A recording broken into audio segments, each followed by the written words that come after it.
Jessica Jones season 3 was extremely disappointing. It's all been downhill with this and most of the series. Pretty similar with the whole Netflix thing. Every single first season was way better than everything else. I think um, Daredevil was kind of spread out on how well it was. They're a little more difficult to rank between them, but everything else, first season, way better than everything else. But, by the end of the series, Jessica Jones never flies. Her durability sucks to the point where she can get knocked out with a chair, where she used to be able to survive a point-blank explosion from a rocket. It's very, very, very embarrassing.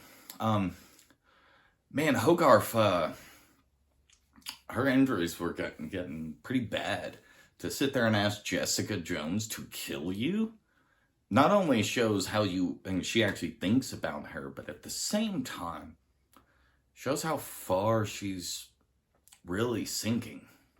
She's entering a really dark place. And I will say, even by episode 2, the whole story wouldn't work if she had her proper durability. She was just knocked out way too easy. Even in season 1 or 2, I don't remember, she was shot in the arm, and it's like, that wouldn't work. I mean, she doesn't have the durability of Luke Cage, but effectively, she's not bulletproof, but it wouldn't have hurt her that bad in comparison. I love the new help she got. I mean, granted, I really miss her having that guy there, but this chick, she's kind of keeping her in line and making her actually have to deal with this and take it more seriously, or she'll walk. And I think Jessica kind of needs that, but we'll never see where this goes because obviously the Netflix stuff ended. Trish accidentally killing that lady. She was not trying to do that, but I do think over the series she starts to like to kill, and it starts going dark, and she becomes the main villain, and that was crap. Look, her mom being the villain of the second series, that was crap. What? Come on, you got other villains. Go look up her history as Jewel in the comics, and you're gonna find a lot of them. It ain't just Purple Man or Kilgrave. So I do want to point out that, every time there has been anything between two guys in the MCU, being it romantically, like in the Eternals, or just even mentioned, it's all of a sudden they're getting woke, and it's this political agenda to push the gay thing around. Never heard anyone mention that. I mean, in episode 8, we get to see the husband of that detective that's pretty close with Jessica, and they're adopting a kid, and you're like, wait, I'm not against it. That's cool. It doesn't bother me at all. It's those characters. It wasn't forced. It wasn't pushed. But, man, they didn't even go that far within the Eternals. It just seems weird. Netflix, for some reason, has been protected by its fans, or they really don't remember how bad it was. I will say that, I did not expect Trish to be, the killer in episode 10. I forget what it was specifically, but yeah, we see her come across somebody and track him down and just, starts beating him to death. And it's whoo!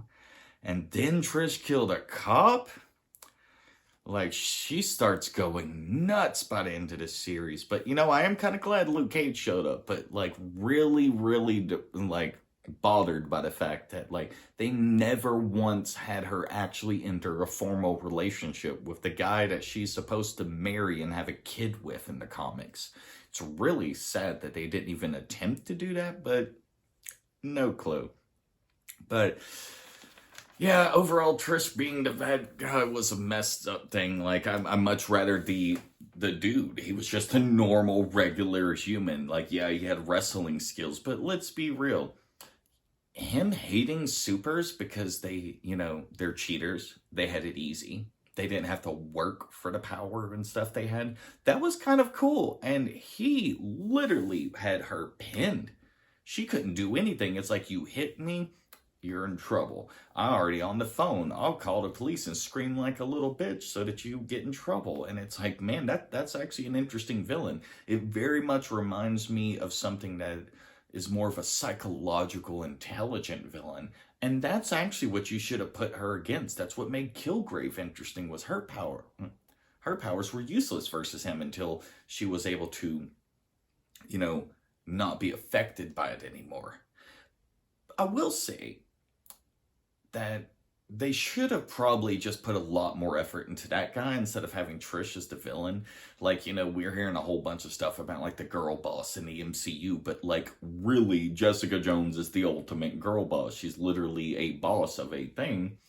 Bosses everyone around, sidelines all the male heroes, and at the end, celebrates that she's alone. She has no one to worry about anymore, and it's like she couldn't learn her lesson no matter how much she was told she was wrong.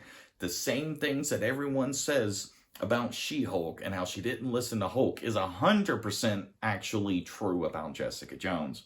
So go ahead and tune in. I'm going to be recording soon the whole Netflix verse, where I'll go into a bunch of the problems and an overall review. Till then, catch you later.